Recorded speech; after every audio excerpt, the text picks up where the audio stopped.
Bismillahirrahmanirrahim. Waxaanu baaranaynaa daawada buugga lagu kaydiyo dadka ugu caansan dunidan.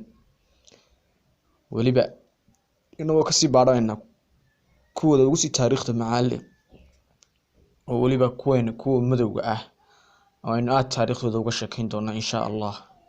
Iyadoo taariikhda aan baaraynay aanu ka hawlanahay ay naga caawinayso majalada Wikipedia oo dabcan ah maxay ahayd majaladaha ugu badan ee iminka taariikhda lagu kaydiyo uguna security wanaagsan leh oo qof kasta oo aan aad ka helaysid maxay ahayd history-giisa iyo taariikhdiisa background-kiisaba. waxana waan ka soo helay majalada kale iyo aflaam aanu taariikhdiisa ka soo ururinay.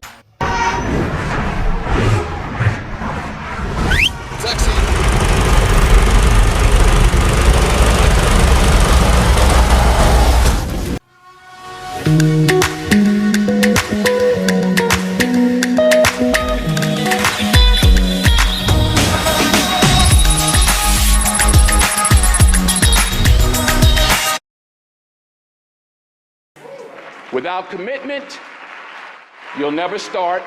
But more importantly, without consistency, you'll never finish.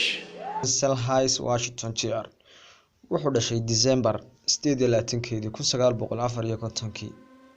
waa jilaa Mareykan ah, agaasime iyo soo saare. wuxuu helay 2 abaalmarinood oo dahab ah oo lagu magacaabo Tony Awards iyo 2 abaalmarinood oo Academy ah oo uu ku mutaystay taageeraha ugu wanaagsan ee actor. 1998 haddayna horta wax ka taabano filmaantu ku qaaday biladahan filmaan ka mid ah. wuxuu matalay 1989 film lagu magacaabi jiray ama lagu magac daray Dembi Baada Alonso Harris.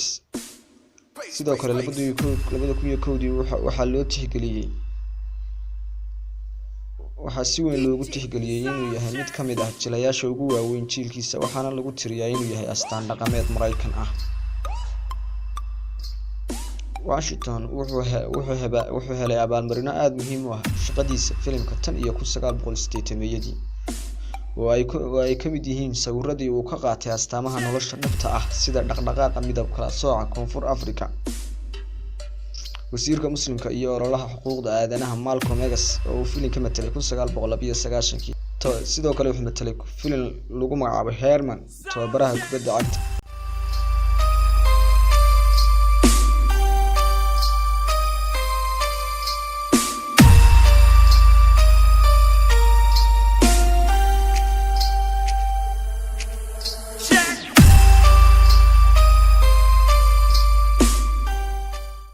I found that nothing in life is worthwhile unless you take risks.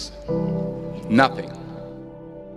Nelson Mandela said, "There is no passion to be found playing small and settling for a life that's less than the one you're capable of living." Now, I'm sure in your experiences in school and applying to college and picking your major and deciding what you want to do with life,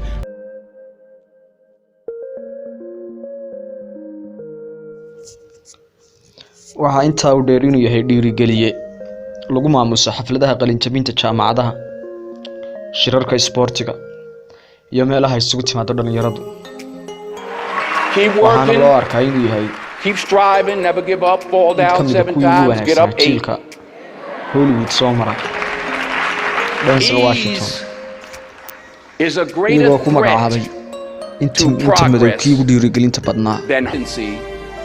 You'll never finish. So do what you feel passionate about. Take chances. Don't be afraid to fail. There's an old IQ test was 9 dots, and you had to draw 5 lines with a pencil within these 9 dots without lifting the pencil. The only way to do it was to go outside the box. Don't be afraid to think outside the box. Don't be afraid to fail big, to dream big. But remember, dreams without goals are just dreams. Reggie Jackson struck out 2,600 times in his career, the most in the history of baseball. But you don't hear about the strikeouts. People remember the home runs. fall forward. 26 jir markuu ahaa waxa uu gacanta ugu jiray shirkadda filmaanta sameysay Hollywood isagoo aan hayna tooro dhameystiran aan hayn jilaa dhameystiran laakiin ah caawiye Hollywoodka oo lagu magacaabi jiray liijankii yaraa kadib uu weynaaday 30 iyo markuu soo gaaray 32 ayaa laga dhigay jilaa ama maxay ahayd inuu ka soo muuqdo filmaantii Hollywoodka kamida